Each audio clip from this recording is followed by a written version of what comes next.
dietro, ha detto lei? Siamo qui per testimoniare prima di tutto che la Regione vuole affermare un metodo di lavoro, una sinergia con tutte le comunità locali per scrivere assieme provvedimenti utili a ristorare nell'immediato sia i cittadini sia le aziende che hanno subito danni enormi da questo incendio catastrofico. Io ho portato qui la proposta della Giunta, che è di stanziare 20 milioni di euro subito in attesa di nuove risorse e del contributo dello Stato. Vogliamo scrivere norme semplici. Già da domani, entro 48 ore, comunque la Protezione Civile invierà la modulistica ai sindaci.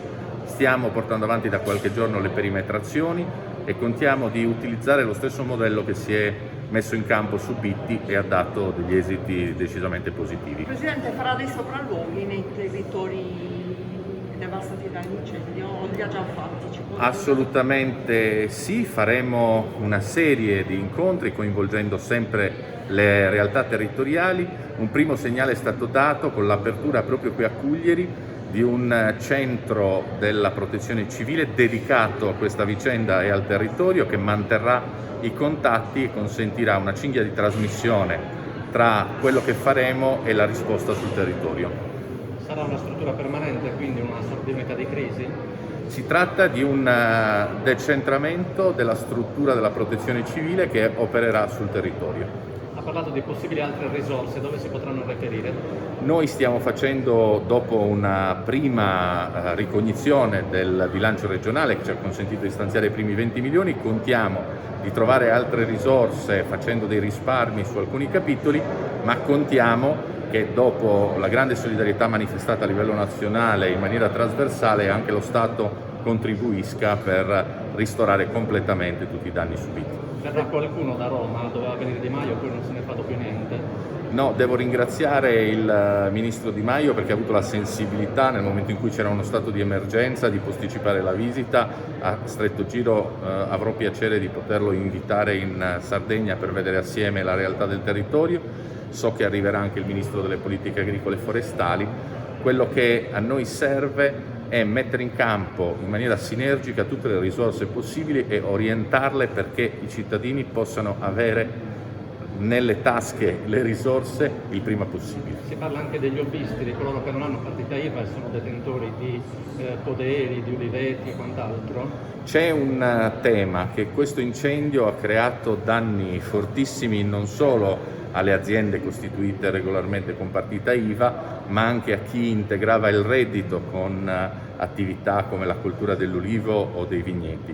Prima di alimentare false aspettative ho chiesto a tutti i dirigenti presenti stasera di fare una disamina attenta e una verifica sugli strumenti legittimi che si possono attivare per dare una risposta anche a questa categoria di cittadini. Presidente, tempistica ce ne può dare? Ci può iniziare a dare qualche tempistica? Entro 48 ore arriveranno ai comuni le modulistiche per la segnalazione precisa dei danni. Faccio l'esempio delle tante recinzioni dei poderi che sono venute a mancare, sono una priorità estrema. Faccio l'esempio dell'esigenza di ripristinare le scorte aziendali che, è vero, sono state in questi giorni aiutate da una eccezionale dimostrazione di solidarietà da parte di tutti i sardi, che voglio ringraziare di cuore per quello che hanno fatto e stanno facendo, ma ci sarà un momento in cui noi dovremo dare un contributo materiale perché queste scorte si possano ricostituire. Domani, e l'altra data importante, la conferenza dei capigruppo avrà il disegno di legge che prevede tutti questi ristori. Mi auguro che sia approvato dal Consiglio regionale nel più breve tempo possibile. Entro il mese qualcuno vedrà i primi aiuti? Io mi auguro che ci siano segni immediati. Questo però non dipende solamente da me, c'è una concorrenza di diversi fattori. Per quanto riguarda la Giunta regionale, siamo già sul territorio e sul campo pronti. Ci serve l'approvazione della legge per poter poi ristorare con il trasferimento delle risorse. Il rischio degli incendi non è ancora sventato in Sardegna. Come ci si sta attrezzando per affrontare meglio questo pericolo?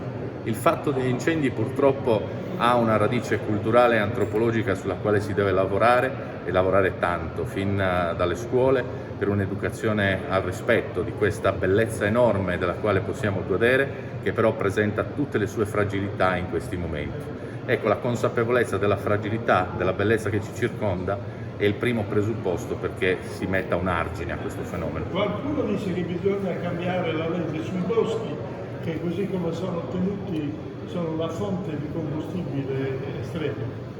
C'è un tema importante. Oggi abbiamo vissuto un tempo in cui c'è stata quasi una musealizzazione dei boschi, come se il paesaggio boschivo non dovesse essere toccato dall'attività dell'uomo. Abbiamo visto che purtroppo la mancata presenza dell'uomo determina abbandono e l'abbandono determina distruzione e morte. Quindi dobbiamo anche su quello rivedere la cultura della conservazione per consentire le attività umane che da millenni hanno consentito un equilibrio dell'ecosistema e la preservazione della natura.